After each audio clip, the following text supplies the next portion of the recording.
분명 아무도 없는데도 집에서 이상하게 인기척이 느껴지길래 집안의 불이란 불은 다 켜고 목욕탕으로 들어갔어. 발에 쓰레기통이 채어 넘어졌을 때는 되려 괜찮았어.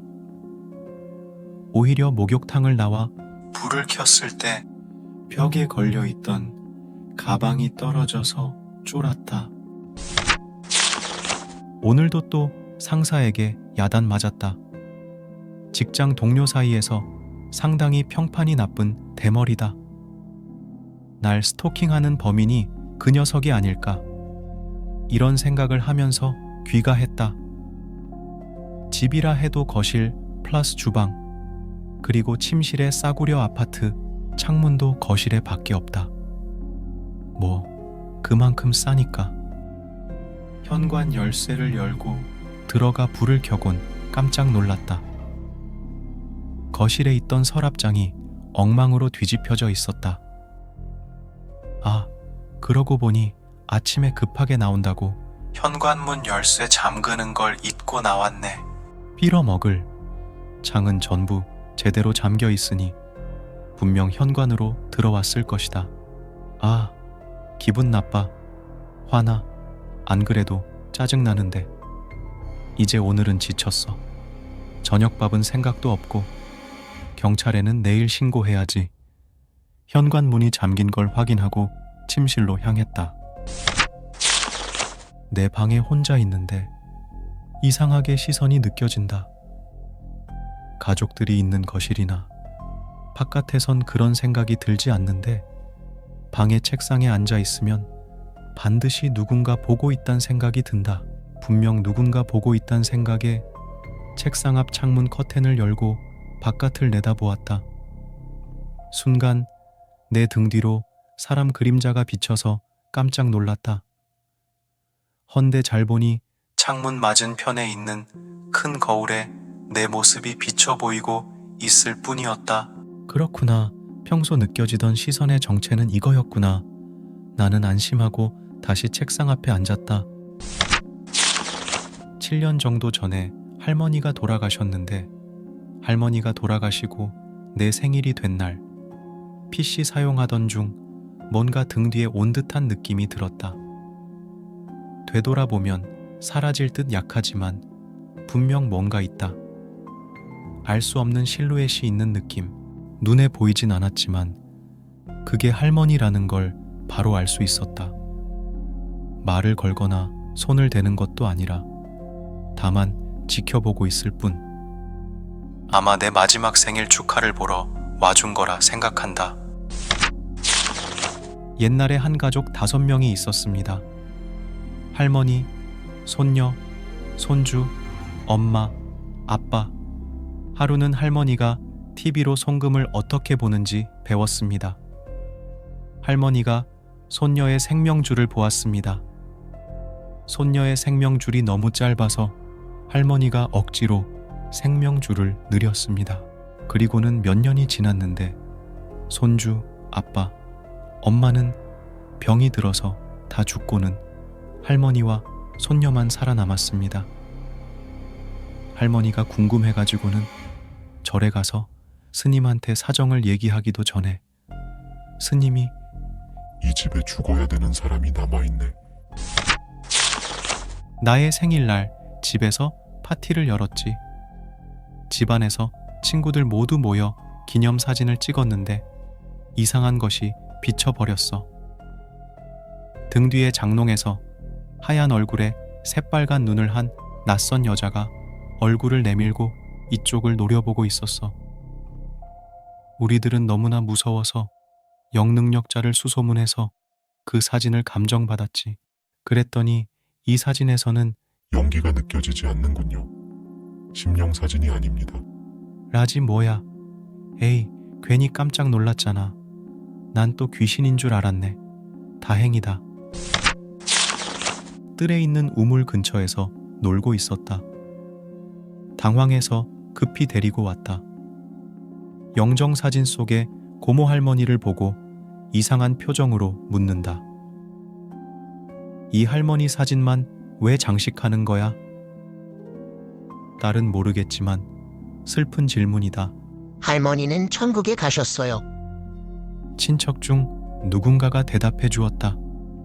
딸도 이 정도라면 이해했을 것이다. 하지만 딸은 이렇게 대답했다. 응? 천국은 우물 속에 있는 거야. 한 여자가 대학 입시 때문에 고민하고 있었다. 그러자 갑자기 눈앞에 남자가 나타나 말했다. 당신의 소원은? 여자는 대학에 합격하고 싶다고 했다. 그 후 여자는 원하는 대학에 합격했다. 몇 년 후 여자는 취직 때문에 고민하고 있었다. 그러자 남자의 목소리가 들렸다. 당신의 소원은? 여자는 취직하고 싶다고 했다. 그 후 여자는 원하는 회사에 취직했다. 그리고 다시 몇 년이 지났다. 여자는 인생에 대해 고민하고 있었다. 그러자 남자가 나타나 말했다. 당신의 소원은? 여자는 대답하지 않았다. 들리지 않는 것 같다. 남자는 말했다. 이런, 순서가 잘못되었군. 몇 년 전 살인사건이 있었던 흉가의 친구들과 같다. 나와 친구 A, B 이렇게 셋. 혼자 살고 있었던 남자였다며. 진짜 불쌍하다. 토막 살해 당했다던데? 나라면 저승에 못 갈 것 같아. 범인은 아직 잡히지 않았다지? 이렇게 대화하며 흉가를 구석구석 돌아다녔다. 생각보다 깨끗한 집. 분위기는 음침했지만 이렇다 할 불가사의한 현상은 없었다. 귀신이라도 나올 줄 알았는데 아무것도 없네. 넌 봤어. 아니, 나도 못 봤어. 넌? 나도 못 봤어. 나도 그래. 결국 아무것도 없었다. 살짝 아쉬웠지만 속으로는 안심했다. 어느 수박 농가에서 상습적으로 밭에 몰래 들어와 수박 서리를 하는 놈들 때문에 골치를 앓고 있었다. 좋은 대책이 없을까 궁리를 한 끝에 멋진 아이디어가 생각나서 간판을 만들어 수박밭에 세워두었다. 경고! 이 밭에는 청산가리가 들어있는 수박이 한 개 있다.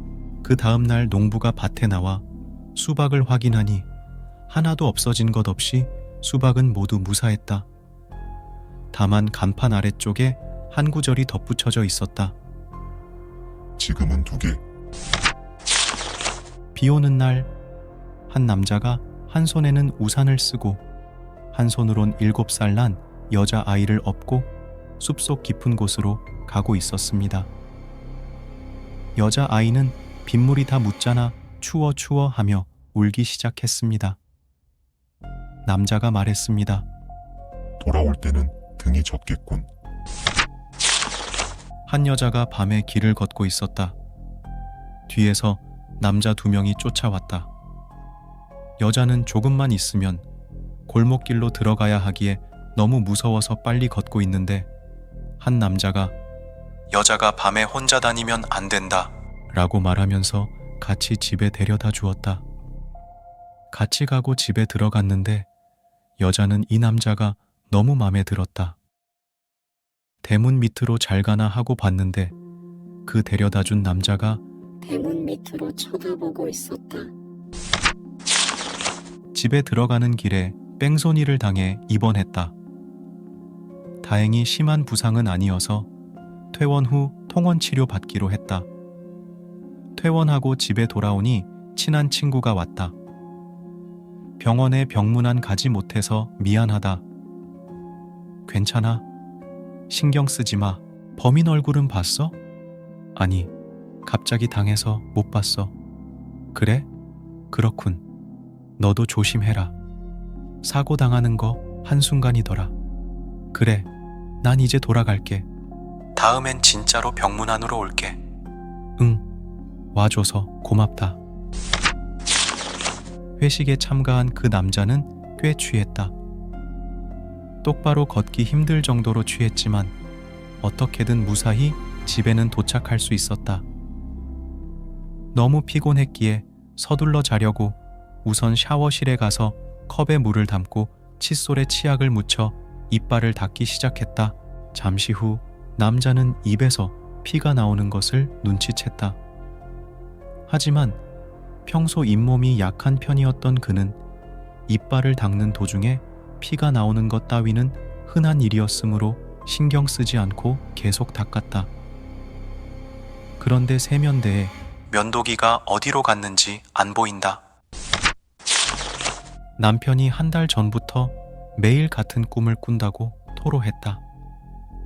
한밤중에 문득 일어나면 천장에 나랑 똑같이 생긴 사람이 있는데 나한테 이렇게 말하는 거야. 넌 이제 충분히 살았지? 이제 바꿀 때야 라고. 남편은 매일 아침 인사처럼 아내에게 상담했기에 아내도 점점 걱정하게 되었다. 그러던 어느 날 남편이 아침에 일어나서 그 꿈 이야기를 하지 않았다. 아내가 이상하게 생각하고 그 꿈 안 꿨어? 라고 물으니 남편은 이렇게 말했다. 무슨 꿈? 녀석은 부정하고 있지만 사실 녀석이 유령을 볼 수 있는 걸 난 알고 있다. 오늘도 함께 걷고 있는데 반대편 건널목에서 할머니를 업고 있는 남자가 있었다. 남자는 수상하다는 듯이 이쪽을 계속 쳐다보고 있었다. 파란불이 켜졌다. 건널목을 지나면서 아까 남자와 마주치는데 친구가 남자를 보며 말했다. 무시하세요. 옆에 있는 건 유령입니다. 선생님, 고민이 있습니다. 뭐지요? 부끄러운 이야기지만 입원비를 낼 돈이 없습니다. 혹시 생명보험에 가입했나요? 네. 그러면 괜찮습니다. 라며 환하게 웃는 얼굴로 대답했다. 중학생 때 난 왕따를 당하고 있었다. 하지만 자살을 생각할 정도로 괴롭지는 않았다. A라는 같은 반의 여자아이 덕분이었다. A는 얼굴도 예쁘고 성적도 좋았다. 게다가 운동까지 잘해 모두에게 인기 있었다. 난 반 아이들에게 무시당했지만 A만은 상냥하게 말을 건네주었다. 하지만 나와 달리 친구들이 있어서 언제나 나와 함께 있진 못했다. 그런 A가 갑자기 전학하게 되었다. 여태까진 A가 있어서 괴롭지 않았지만 이젠 그녀가 없으니 걱정이 되었다.